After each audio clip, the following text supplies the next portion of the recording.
Maraming kailangan ng tao, pero hindi lahat ng kailangan natin at gusto natatanggap. Merong maraming natatanggap, meron konting masyado. How to receive what you want. Napakahalaga na makiunawa natin yung biblical principles so we receive what God likes to give us. Anyway, salamat po aming Diyos dahil kayo ay Diyos na mahilig magbigay sa iyong mga anak. Diyos na mapagbigay at Diyos na maraming magagandang ibibigay. Turuan nyo kami na maunawa ang mga prinsipyo ng pagtanggap mula sa inyong mapagpalang kamay. At ngayon, una sa lahat, humihingi kami ng pagpapatawad sa aming mga kasalanan. Linisin niyo po ang aming mga puso, Panginoon. Gawin niyo kaming karapat dapat tumanggap ng pagtuturo mula sa inyo. Not because we are worthy, but because you are gracious and because of your Son, Jesus, that died for us on the cross. Payapain niyo po ang aming loob.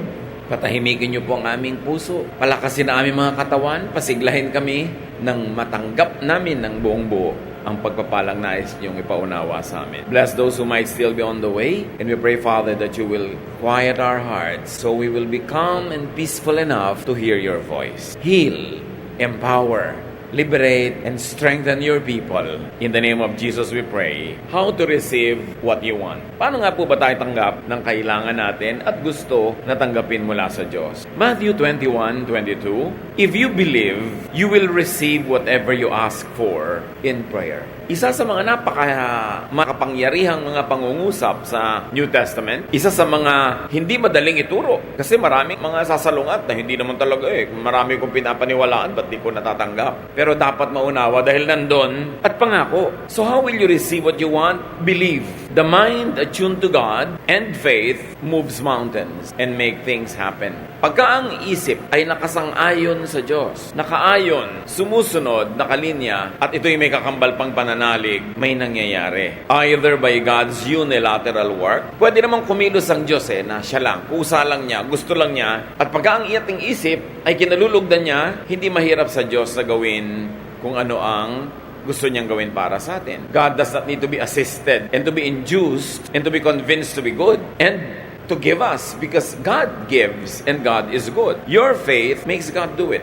Parang sino tayo para pakilusin ng Diyos? Pero ganun ang pagpapahalaga ng Diyos sa tao, bagamat hindi naman tayo ganun kahalaga, pero nagiging mahalaga dahil pinapahalagahan niya, na in reaction to our faith, God moves. Kaya mahalaga na naniniwala. Mahalaga na sumasang-ayon. Kahit nga kumisan sa mga gawaing hindi naman kay Lord ng mga gawain, meron agad magsasabi, walang mangungontra. Kasi pag may nangungontra talaga, mahirap magkaroon ng power ang any activity. Kahit yun ay civic activity, kahit yun ay religious activity, pag lagi may nakasalungat, mahirap umasenso. So your faith makes God do it. Or by man's work, energized and empowered by faith. Pag ang tao naniniwala, may nangyayari kasi hindi lang siya naniniwala at hanggang doon na lang. Kasi ang tunay na paniniwala, nag-uudyok sa'yo para may gawin ka. Real faith urges you and pushes you to do something positive about that faith. To act on that faith. Halimbawa, sasakay ka ng bus, may nakalagay na signboard, Quiapo. Naniniwala ka na Quiapo yun, ang pupuntahan, ang susunod na gagawin mo, sasakay ka nga. Kasi naniniwala ka Kasi useless na nag-aantay ka ng bus patungong Quiapo, may humintong bus nakalagay sa signboard, Quiapo, naniniwala ka na patungong Quiapo yon, pero hindi ka pa rin sumakay. Aandar pa rin yun, kahit hindi ka nakasakay, maiiwan ka.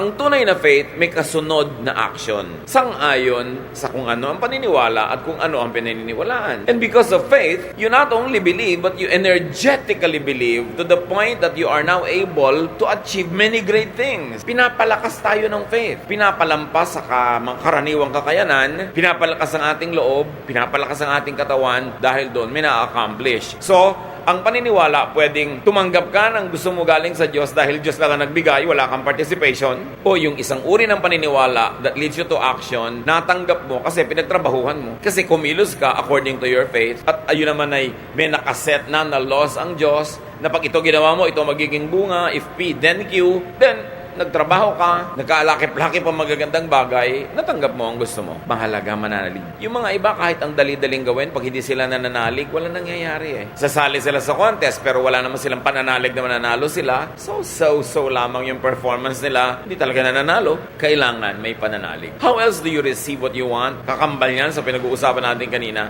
Work. Real faith is active. It inspires, empowers, and moves you to produce what you want. Mahalaga yun. Kaya ang sabi sa James 2:17, bagamat may ibang konteksto sa original use, but the universal meaning is the same. So, faith by itself, if it has no works. Para ano ang pananalig na walang kakambal na kilos, na aksyon?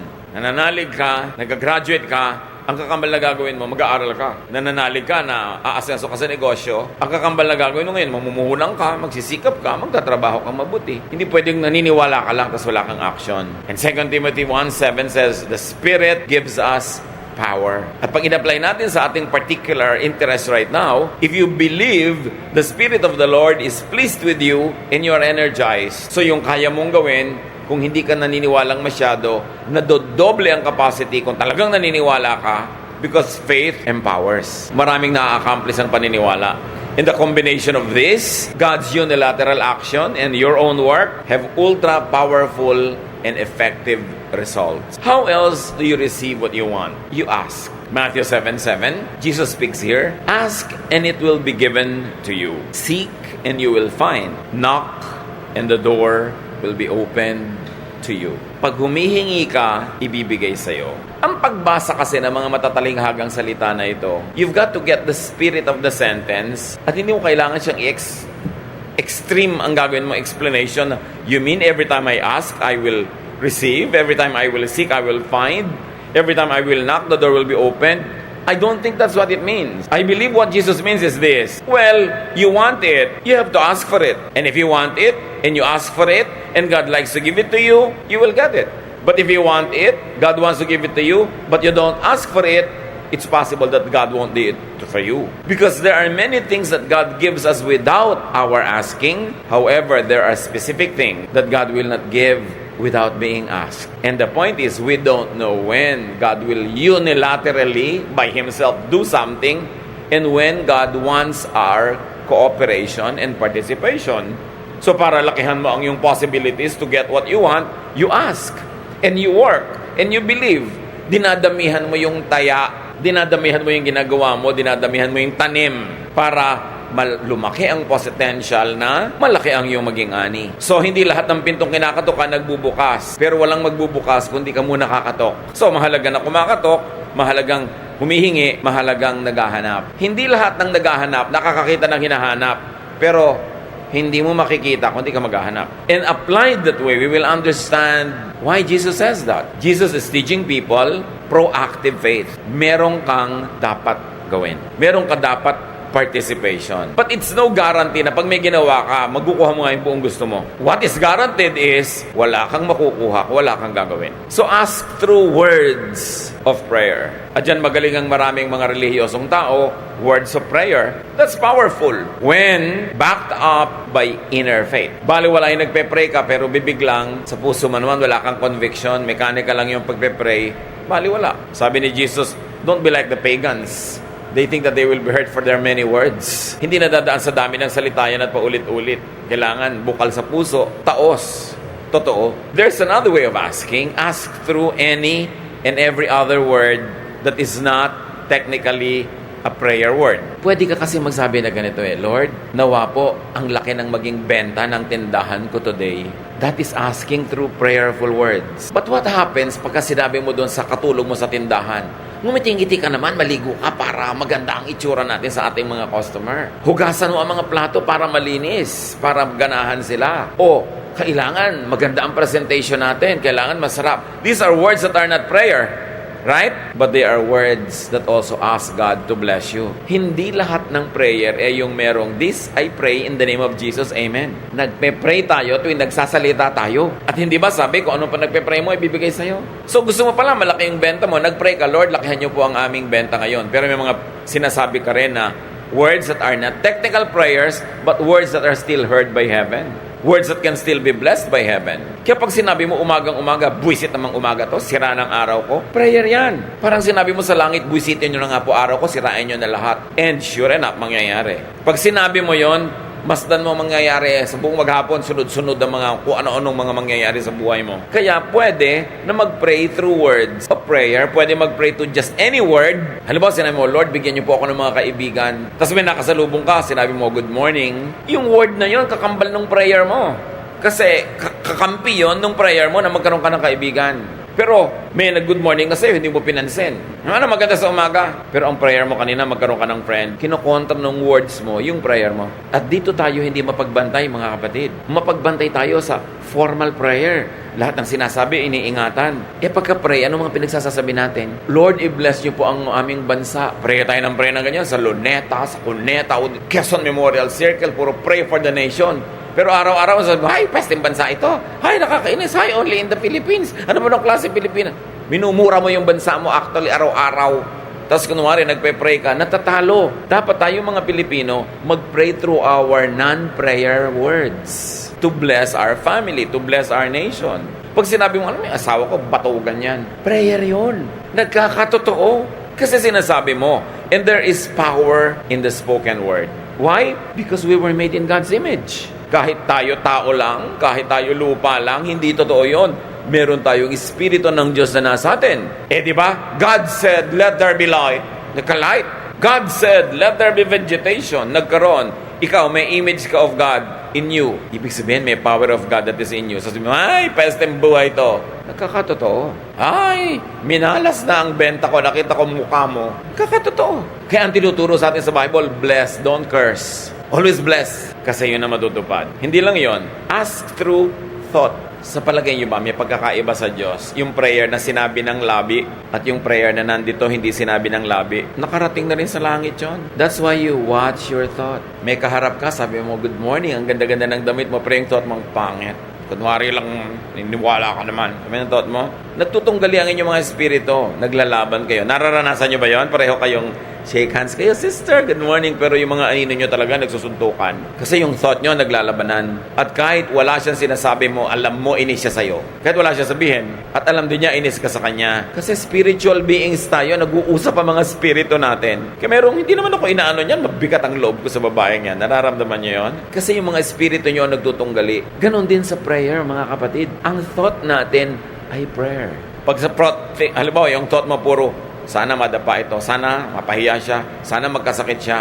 Sa palagay niyo, i-bless kayo ng langit with such negative prayers. Pag akyat ng prayer niya sa langit, tatalbog, baka sa inyo pa ulit bumalik. Kaya sabi, whatever you wish that people would do to you, do to them. Whatever you wish that people would pray for you, or think for you, think and pray for them that way. Ikaw din ang aani ng iyong tinatanim. Kaya gusto mong umasenso, paasensohin mo ang pag-iisip. So ask God through thought and ask God through body language. Lord, palakasin niyo po ang aking katawan, pero ang kinakain mo, puro hindi dapat kanin. Ang tamad-tamad mo mag-exercise. Anong lakas ng katawan na inaasahan mo kahit natambakan mo yan na in Jesus' name, I bless myself. Tapos pulo cholesterol ang kinakain mo. Your body language is a prayer. No wonder maraming tao lito, hati, kasi magkakaiba yung formal prayer sa thought life at sa body language. Ang gusto ng Diyos, one, unified self. Hindi hati ang loob. Kaya mahalaga, madisiplina natin para ng pag-iisip natin at pagsasalita. Mark 11:24, therefore I tell you, whatever you ask for in prayer, believe that you received it and it will be yours. Let's operationalize that. Ang prayer mo na hindi word of prayer, kundi thought and action. Itong asawa ko na to, mga ngaliwa ito eh. Wala akong tiwala talaga dito. Yun ang thought mo.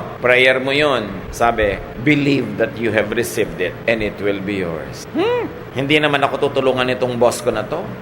Galit siguro sa akin tong kapwa ko manggagawa na to. Yung mga ganong thought, prayer yon. Sa palagay nyo, may pagkakaiba sa langit yung Lord, this we ask in Jesus' name, na may tag sa dulo, at yung iba nating iniisip. Kaya, sinabi sa Bible, pray without ceasing. Sabi mo, paano kaya ako magpe-pray without ceasing? Ibig sabihin, amen, amen, amen, amen, hallelujah, hallelujah, non-stop? No! Ang thought mo, ang action mo, ang prayer mo, ang non-prayer mo, ang lahat ng ginagawa mo, ang body language mo ay prayer. So, choir ka, member, instrumentalist, singer. Lord, i-bless you po ang aking pagtugtog na maging maganda. Anong body language mo? Nag-e-ensayo ka ba? Kakanta po ako, mabless ang mga tao. Minimorya mo ba kanta mo? What is your body doing? Ang prayer ng salita mo, ng bibig mo, maging blessing ka, pero yung action mo, hindi. Tatamad-tamad ka mag-ensayo. Sa palagay mo, sabi, believe that you receive it and you will get it. Pag na-discipline natin ang pag-iisip, na pag-isa-isa natin yung pag-iisip, pagsasalita na non-formal prayer at formal prayer, magiging buo ka. At sabi, hindi nagbibigay ang Diyos sa mga taong hati ang loob. Ayaw niya nung parang sinisiklot-siklot ng alon na lagi nagdadalawang loob. Kailangan solid. Complete prayer involves verbal, non-verbal words, and lifestyle prayer. Kaya pwedeng mag-pray without ceasing. Yung Lord, palusugin mo po ako. Ano yung paulit-ulitin mo? Lord, palusugin niyo ako. Lord, palusugin niyo ako. Yun yung mantra ng mga Hare Krishna. Inuulit-ulit nila para may points. Pero yung Lord, palusugin niyo po ako, sabi ng words mo. Tapos ang katawan mo, naglilinis ka ng katawan mo. Tapos kumakain ka ng tama. Tapos yung utak mo, hindi ka nag-iisip na masasama ko sa kapwa. Hindi ka nanonood ng mga horror na nakakatakot. Hindi ka nakikipag-chismisan na baka saksakin ka sa likod ng chinismis mo. Anong lusog mo na may gunting kang nakatarak sa likod mo? So, lifestyle prayer. And when you pray a lifestyle prayer, tatalab. Yung iba ang haba-haba magdasal, 3 oras. Kulang na lang magtumbling, gumulong. Pero ang pagkatapos na mag-pray, ang buhay na ipinapamuhay, kabaligtaran ng sinasabi, kaya wala lang nangyayari. James 4:2-3, you want something but don't get it. You kill and you covet, but you cannot have what you want. You quarrel and fight. You do not have because you do not ask God. When you ask, you do not receive because you ask with wrong motives, that you may spend what you get on your pleasures. You see, ang linaw, sabi, ask and it will be given you. You do not have because you do not ask. Kasi mo, hindi totoo yan. Ask nga ako ng ask. Paulit-ulit nga ako nagpe-pray. Yes, yung formal prayer mo. Pero yung thought prayer mo ba, asking for the same thing. Yung bang non-verbal prayer mo, yung lifestyle prayer, yung body language, is it asking for the same thing that your formal prayer is asking for? Kaya iba nagtataka sa verse na to, ano naman totoo dyan? That when you ask, you will get it. Ask nga ako ng ask, why don't I get? Pero baka naman sa formal prayer ka lang nag-ask. Baka ang totoo, ang hinihingi mo magic. Kasi pag ang prayer mo, Lord, paasensuhin niyo po ako, may gagawin ka. Pero pag wala kang ginawa, pray ka lang ng pray, magic ang hinihingi mo. Hindi prayer yon. You've got to understand the mechanics of prayer. Because it is the most powerful force in creation. How to really pray. Now, according to what we have read, what ways are there that don't receive from God? Ways that don't receive from God, coveting. Humihingi ka lang dahil naiinggit ka na meron noon yung kapwa mo. Naghahangad ka lang na magkaroon ka rin. Gusto mo siguro makipag-contest, gusto mo siyang madaig. Whatever it is, may huwag kang umasa bibigayan sa'yo. O kaya humihingi ka, you receive from God, because you are killing, quarreling, and fighting. May hinihingi ka sa Diyos na mana galing sa magulang, pero ang body language mo, nakikipag-away ka sa kapatid mo, na magmamana rin, nakikipag-gyera ka, nakikipagpatayan ka. Do you think you will get it? No. And if you technically got it, may wala doon na hindi sasama sa'yo yung peace, yung blessing, yung joy. Nakuha mo lang, pero actually hubad, shell lang, kasi walang kasamang blessing dahil inagaw mo lang. Another way that doesn't receive from God is not asking God. Now, dalawa yan, ha? It is not asking. You just get it on your own. When you try to get something from God against God's method, it means you are not asking God for it. You are getting it on your own. Sa sarili mong paraan, dahil alam mo, kung susundin mo ang paraan ng Diyos, hindi mo makukuha, gagawa ka ng ibang paraan, under the table, evil way, you are not asking God. You are trying to get it yourself, your own way. And sabi, don't expect that you will get it. You do not get because you do not ask God. Ngayon, may nag-a-ask naman, but they are not asking God. They are asking Satan. They're asking somebody else. Kasabi niya, yung nga ganyang method, walang mangyayari. And another way that doesn't receive from God is asking but with wrong motives. Sabi nga ni Solomon, napansin niyo ba? Maraming ambisyon dahil lang inggit sa katabi, sa kapwa. Hindi ambisyong gumaling na maging doktor, ang ambisyon maging mas magaling para may mahigitan. Hindi ambisyon lang na guminhawa sa buhay. Ang ambisyon maging mas mayaman at makipaghiganti sa mga dating kamag-anak na nagmaliit sa'yo. Mga wrong motives. Hindi ba yung Lord, pag ginawahin niyo po kami para guminhawa kami? Hindi. Para makita nila na may nangyari sa buhay ko. Yung mga ganyang klaseng paraan. Sabi ganun, this is not in accordance with God's mind. Don't expect that God will give it to you. Ito ngayon ang mga mapanganib. Sabi mo, anong God will not give it to me? Nasa akin na nga. Sino ang nagbigay sa'yo? Nakakatakot lalo yan. Hindi pala Diyos ang nagbigay. Iba yung method na ginawa mo, hindi method ng Diyos. It was not God you asked. Who did you ask? Sabi, it is important for you. What does it profit a man to gain the whole world and lose his soul? Kailangan kung may natatanggap tayo, galing sa Diyos, sa pamamaraang maka-Diyos. Sa Diyos hinihingi, hindi ka humihingi kaaway. Because yung kaaway, marami naman talagang under his power right now. Talagang pwede kanyang bigyan. Anong kapalit? Kaya tinitiyak natin, galing dapat sa Diyos. Huwag na huwag kayong maiinggit sa mga taong alam nyo na ang tinatamasa nila na kuminsan gusto pa nating kainggitan, hindi naman galing sa Diyos. Hindi galing sa maka-Diyos na pamamaraan. Ninakaw lang. Nandaya lang siya. Nanakit ng agaw ng hindi kanya. Tapos parang ang saya-saya niya, don't ever think na dapat kainggitan ng ganong mga tao. Dahil mabigat ang bayad ng ganong mga bagay. So meron kayong gustong matamasa sa buhay, do it, or ask God to do it for you. When do you do it? Pagkaya nyo. Yung sa ating human nature, na aabot ng human intelligence, human capacity, human energy, human achievement, do it. Don't ask God to do it for you. Pero pag alam nyong lampas na sa natural na kakayanan ng tao, that's when you ask God to move. James 5:17-18, Elijah was just as human as we are.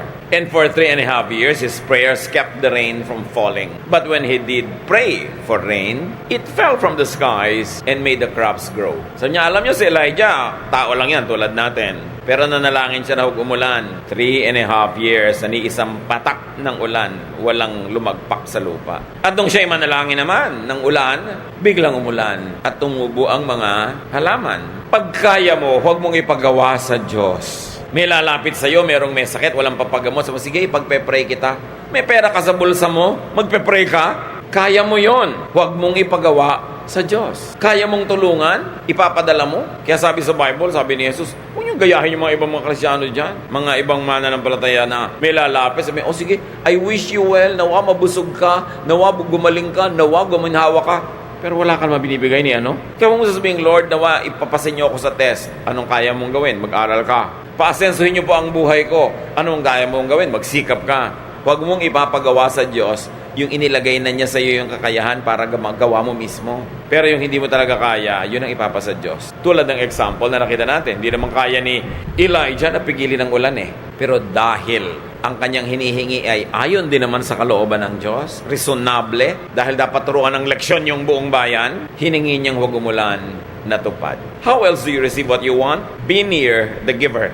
Be in the path of blessings. At sa giver, isang malaking G, isang maliit na G. Yung malaki syempre Diyos, yung maliit tao. Gusto nyo na tumanggap ng maraming mabubuting bagay sa buhay, dumikit kayo sa makakapagbigay nun o dun sa binibigyan ng Diyos na pwede kayong maanggihan, maambunan ng grasya. Hindi man kayo yung gustong pagpalain, kadikit kayo sa pinagpapala, napagpapala na rin kayo. Kaya ang sinasabi sa Bible, choose your companions. Bad company destroys morals. And not only that, yung parusa para sa bad, nadadamay ka kung nakadikit ka. Lalo asawa ka, anak ka, magulang ka nang gumagawa ng mali. So wala naman akong ginagawang mali, ba't ako nadadamay? Kadikit ka Pero marami rin tayong blessing kung tayo ay malapit doon sa nabe-bless. Tulad na napakarami mga gutom, nandun kasi si Jesus, hindi sila nanatiling gutom na matagal. Luke 9:16-18, Jesus took the 5 loaves and the 2 fish. He looked up toward heaven and blessed the food. Then he broke the bread and fish and handed them to his disciples to give to the people. Everyone ate all they wanted. What was left over filled 12 baskets. 5,000 tao daw yung pinakain. Lalaki pa lang ang binilang. Hindi pa nabilang yung mga babae at bata. Anong pinagkunan? 2 maliliit na isda. Ewan ko lang kung tabyos, diba? O dulong, basta isda. Sa bagay, wala nun sa Israel. So, malaki-laki ng konti yung isda siguro. Pero ano na ba naman ang size ng mga isda ng mga maralita?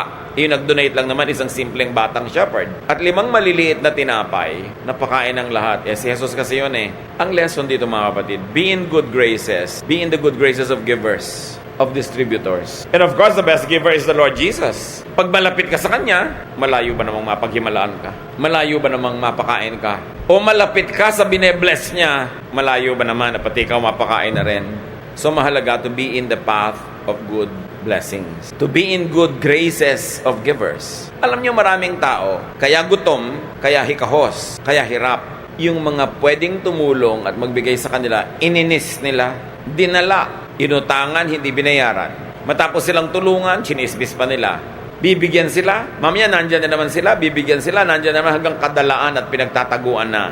Marami sanang paraan para ma-bless tayo ni Lord. Pero yung mga daan patungo sa atin ng blessing, bara-bara-bara. Sino nagbabara? Bad conduct ng tao. Muno ko, wala po nagpapautang sa akin. Pag may nagkukwento sa'yo ng ganon, parang kawawa siya, ang sama-sama ng mundo. Ang dapat mong isipin, gaano karaming sinuba mo na wala na tuloy magpapautang sa'yo?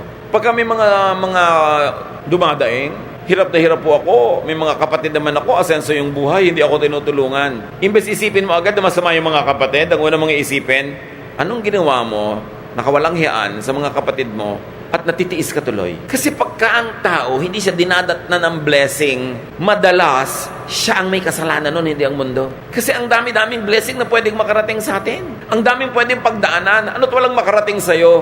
Sisisihin mo buong mundo? O something is wrong with the way you deal with people? Pag may naasahan ka, daganan mo na hanggang madurog. Pag may tumulong, hindi mo susuklian ng maganda. Anong kailangang sunod-sunod, tuloy-tuloy, at pakyaw-pakyaw na mali mong gawin para lahat ng tao sa planeta magkaisa-isang ayaw na nilang tulungan ka? Don't tell me sila lahat ang may mali. Kaya mga kapatid, pag may lumalapit sa inyo, huwag kayo agad-agad naawa, huwag kayo agad-agad nagsisimpatya na wala pong tumutulong sa akin sa dinami-rami ng tao. Ang itatanong mo, ba't kaya siya hindi tinutulungan? Likas naman sa tao matulungin hanggang madala lamang. So do not needlessly oppose, offend, and alienate dispensers and channels of blessing. Sa isang pamilya, usually may isa o dalawang kapatid naman na medyo umaangat-angat. Ikaw hindi makaangat-angat. Huwag mo nang inisin. I-please mo na. Huwag ka nang makipagtalo, makipagyabangan. Dahil ikaw din ang kawawa pagka hindi ka tinulungan. Lumagay ka sa lugar. Merong sobrang mayaman o makapangyarihan, magdahan-dahan ka bago mo banggain. Kasi baka kailanganin mong tulong niya. O kaya, gamitin niya yung yaman niya at lakas niya para durugin ka. Mag-isip-isip ang tao. Ecclesiastes 10:20, don't even think about cursing the king. Don't curse the rich, not even in secret. A little bird might hear and tell everything. Empleyado ka, chinichismis mo yung amo mo sa kapwa mo empleyado. Next week, may memo ka, nalipat ka sa branch nyo sa Spratly Islands. Huwag ka magtaka. Bumabangga ka sa pader di ba? Babanggain mo yung amo mo. Ang daming mga mayayabang na tao, no? Empleyado ka, binabangga mo yung amo mo dahil tinitiisip mo mali siya. Sa mali siya at sa tama siya, she has the gold. And you know, the golden rule. Whoever has the gold, rules. Babangga ka, ipagpipilitan mo yung alam mo. Mamaya, ikaw natanggal sa trabaho. Sino ngayon ang gutom? Di ikaw. Dapat marunong ka makibagay, makiayon. Lumagay ka sa tama mong lugar kasi wala kang kapangyarihan. At kahit may kapangyarihan ka pa, ba't mo naman uubusin sa pakipagbakbakan sa iba? Pareho kayong pagod pagkatapos, pareho kayong lugi. Dapat ang tao, you live peaceable lives. Diplomatic ka. Pinipilit mong huwag may magalit sa'yo. Mga kapatid, tatandaan nyo to. Hanggat maaari, huwag kayong manggagalit ng sino man. Kahit sabihin mo, nobody naman siya, mababa ang ranggo, kaya ka rin niya saksakin ng ice pick sa tenga. Diretso sa utak mo yun, di ba? Huwag kayong manggagalit ng tao hanggat maaari. Kasi ang taong galit, nagkakaroon ng energy against you. Pero kahit may sama ng loob sa yung tao, kung hindi naman galit, hindi dadami yung energy niya to the point na maipon yun, na kaya kanya at gusto kanyang saktan. May mga tao na kahit saan na lang mapunta, may nakakaaway. Bakit ka mga away? Ba't ka makikipag-away? Kasi lahat ng mga makakaaway mo, lahat ng kapangyarihan nun, gagamitin laban sa'yo. Tapos eto ngayon, nag-a-apply ka sa trabaho. Siya pala yung clerk doon. Nag-aayos sa mga application form. Nung makita yun sa'yo, tinapon na sa basurahan. Ikaw naman, abang ka ng call. Wala nang tatawag sa'yo. Kasi may nainis kang clerk. Hindi naman mahirap isipin yung mga ganyan sa buhay. Maraming blessing hindi dumadating. Kasi ang body language mo, ayan na naman tayo, di ba? Sinasabi ng body language mo, ayokong magkaroon ng trabaho. Kasi nangiinis ka ng tao, hindi mo alam. Later, sila pala may kapangyarihan kung makaka-apply ka or not. Pero ang body language mo, nangiinis ka. Pero ang prayer mo, Lord, bigyan niyo po akong trabaho. Pero may natatapak sa'yo, inirapan mo. May nakasundot sa'yo ng payong, hinampas mo. Tapos biglang nagkita kayo, siya pala yung mag-i-interview sa'yo. Tapos ka na. Don't even think about cursing the king. Hindi lang yung king na may corona dito. Lahat ng tao, hari, even for just a few minutes, sa isang sulok ng mundo. At kung nagkataong nandun ka at kailangan mo yung tulong niya, siya yung hari, walang mangyayari sa'yo. Huwag pala away. Huwag nakakainis. Be likable. One, because you're godly. And even if you are not godly, be likable because you are wise. Because when you are liked, people help you. And we all need help to get off, to start off. Sabi nga nila, we all need help at the beginning and at the end. And people help those that they like. Kahit sabihin mo pa na self-sufficient ka ngayon, may kaya ka ngayon, malakas ka ngayon, lagi bang ganyan yon? Yung mga magulang na malalakas, may kapangyarihang kumita ng pera, hindi gamitin yung kapangyarihan at yung tanghaling tapat ng lakas ng buhay nila para mahalin yung mga anak. Ang nakatanim sa puso ng anak, sama ng loob sa magulang. Yung pagdineglect ng magulang, pagpapabaya sa kanila, pagtanda mo, aalagaan ka kaya nila. At alagaan ka man, minimum na lang, wala nung dagdag na mga palabok at pampasarap dahil hindi ka naman mahal eh. So sinayang mo yung pagkakataon na yung mga anak mo, dependent sa'yo, walang ibang pwedeng asahan, mga inosente sa buhay, pinalampas mo, hindi mo tinaniman ang lahat ng mabubuting bagay, at pag naglakihan na sila na hindi mo na pwedeng taniman at baka wala ka na rin namang maitanim kahit gusto mo, doon ka ngayon nangangailangan ng ani. Paano ka? So kung ang prayer mo, Lord, nawa pagtanda ko o kung mga ilangan ako, mahalin ako ng anak mo, ano yung body language mo ngayon sa anak mo? Iba yung prayer, iba yung body language. Ganon din sa asawa. Ang laki-laki ng pera mo, hindi yung asawa mo i-treat mo. Kung sino-sinong ipapasyal mo sa Boracay. Pagka naman dumusuka ka ng dugo at nagkasakit ka, balik-balik ka sa asawa mo. Aalagaan ka ba niyang dala-dala mo sa Boracay na yan? Ako, labo yan. Ang tao sayang, sayang yung lakas, yung pera, yung panahon. Hindi iti pinagtatanim ng tama. Kasi akala nila lagi na lang silang self-sufficient. But no, darating at darating yung panahon na mabubuhay ka lang dahil sa awa ng kapwa. Kaawaan ka ba? Kaawaan ka kaya? Nung ikaw ba ang may kakayanang maawa ay naawa ka?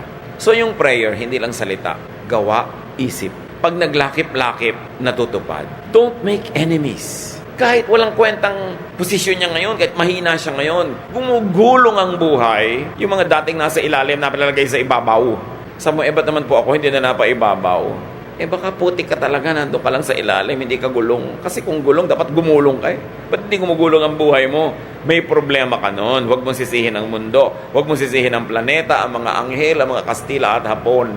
Dapat sarili mo, tingnan mo, anong problema ko? Ba't di ako umaasenso? Bakit pag may 10 nag-apply, natatanggap yung siyam ako, hindi? Mabuti pa ang kalendaryo, may date, ako wala. Siguro, baka hindi mo pinapackage ang sarili mo. Mabuti pa ang makinilya, natataypan. Look at yourself. What are you doing with yourself? Kasi hindi naman tayo nilikha ng Diyos na powerless. May power tayo to shape the direction of our life. You cannot always create every detail of it, but you create the general direction where you will go. So, remember, asking means thinking about, talking about, and doing according to what you are asking for. How else do you receive what you want? Open your eyes to God as the real source of good things and be a gracious recipient. Anong ibig sabihin ko dyan? May nagtatanong sa akin, Pastor, pag may bigla pong magbibigay ng offering na panalunan sa loto, tatanggapin nyo? Sabi ko, buong puso. Talaga po, galing sa gambling. Ano pakialam ko kung saan galing yun? Ang may pakialam ako kung saan patungo yung fund na yun. Oras napunta yun dito. Maraming sobrang arte. Ayaw pang tumanggap. May sakit na, bibigyan ng anak. Saan galing ito? Baka sumasama. Ayaw pang tanggapin. Alam nyo, ang propetang si Elijah, gutom na gutom. Nalagay siya sa napakaraming lugar na walang pagkain. Alam nyo kung paano siya nanatiling buhay? 1 Kings 17:6. Ravens brought him bread and meat twice a day, and he drank water from the creek. Mga uwak, mga ibong maiitim, mga ibong considered in Israel as unclean. At alam nyo kung paano kumakain ng uwak? Ninanakaw niya. Huwag kayong magpapatuyo ng mga tapa at mga kung ano-ano. Dadagitin ng uwak. Nagpapatuyo kayo ng mga danggit, mga kung ano-anong mga sari-saring pagkain, ninanakaw niya. So in other words, itong propeta, ang kinakain niya araw-araw, nakaw. Bagamat hindi siya nagnakaw, yung uwak, dala-dala ni uwak yung karne, kinakain ni propeta. Kung si propeta, ginagaya yung mga ibang relihiyoso, hindi ko kakainin yan, maruming pinanggalingan. But the Bible is clear, God sent the ravens to feed him. So kahit na ninakaw ng uwak yun sa isang tao na nagpapatuyo ng mga karne, yung tao na yon, yung karne na yon, yung planeta, pag-aari yun ng Diyos. So pag Diyos ang nag-assign, kunin yan, ilagay doon, hindi yun nakaw. And that's what I want to say to you, mga kapatid. Huwag kayong sobrang maselan, huwag kayong sobrang maarte sa blessing. If God likes to bless you, accept it, be a gracious recipient. The ravens were unclean and the ravens were thieves. But God, in His infinite mercy, fed the prophet this way. Kaya meron pa na. Paano po yung pastor? Wala akong trabaho, ang tagal-tagal na. Wala akong maipakain sa mga anak ko. Pero nagkakaroon sana ako ng trabaho, pero may trabaho po pag Sunday. Hindi ako makapag-church. Magtatrabaho po ba ako? May dapat, no? Paano po ang church? Mag-church ka na sa Wednesday. Thursday, Friday, kaya nga marami eh. Hindi ka na nga makakain dyan eh. Pagsisimba pa sa linggo, unahin mo eh. Ang dami namang araw ng simba. Ang daming araw ng paglingkod sa Diyos. Meron pa, naku, tumutugtog po ako sa church, wala akong katrabaho, pero ang gift ko talaga tumugtog. Meron kumukuha sa akin sa gig. Ayaw po ako payagan ng pastor. Palalamunin ka ba ng pastor? Kung palalamunin ka, sige, huwag kang tumugtog. Pero kung hindi, tumugtog ka, dahil blessing yan sa iyo ng Diyos. Kailangan mo ng pambayad ng rent, kailangan mo ng pambayad dito, ang arte-arte mo. Ang kailangan, intindihin mo yung pangangailangan mo. At bakit natin sinasabi yan? James 1:17, every good and perfect gift comes from the Father who created all the lights in the heavens. Pag makakabuti sa'yo, galing yan sa Panginoon. Huwag kang sobrang maselan. Psalm 24:1, the earth is the Lord's and everything in it. The world and all who live in it. Pag may pagpapala, tanggapin mo. Kung may choice ka na better choice, mas religiously sound choice, take it. But meanwhile, wala ngayon. Mabuti kung nag-iisa ka sa buhay, ang arte-arte ng conviction mo, may anak kang nagugutom, may asawa kang nagugutom, mabuti kung nag-iisang katawan ka lang. Marami pong tao hindi nabe-bless kasi sobrang maselan. Hindi ko naman sinabing magnakaw kayo, hindi naman kayo uwak. Pero kung dinala nung uwak nandyan na, kainin nyo na. Tanggapin nyo na as blessing. Kailangan malaki ang pinagkukunan natin sa pag-unawa sa kabaitan ng Diyos, hindi ang kitid. Maraming mga mananampalataya ang lapad ng kalsada, doon lang dumadaan sa puting lane sa gitna. Pinapaliit ang mundo, samantalang malaki dapat. Ano pang pwede mong gawin para ma-impress mo ang Diyos sa kalinisan mo? No one is righteous, not even one.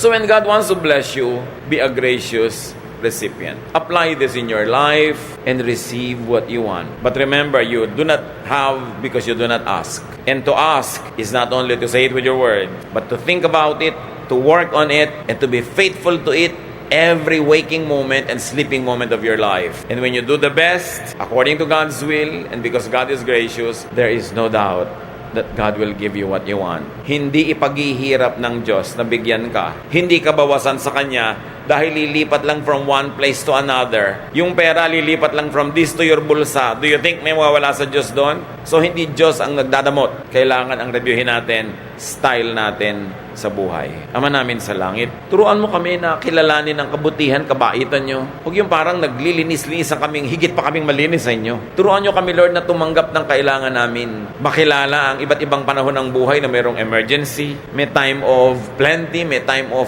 urgent needs. Maka-adjust kami doon. Huwag namin gamitin ang pananalig namin para paliitin ang aming mga options, pakitirin ang aming mundo, at maghirap at magutom kami, pati mga umaasa sa amin. Kundi makalaya kami because the earth is the Lord's and everything in it. Teach us to be gracious, thankful, productive recipients. Pagbulay-bulayan pa natin ito at ang mga kahulugan nito sa ating pang-araw-araw na buhay.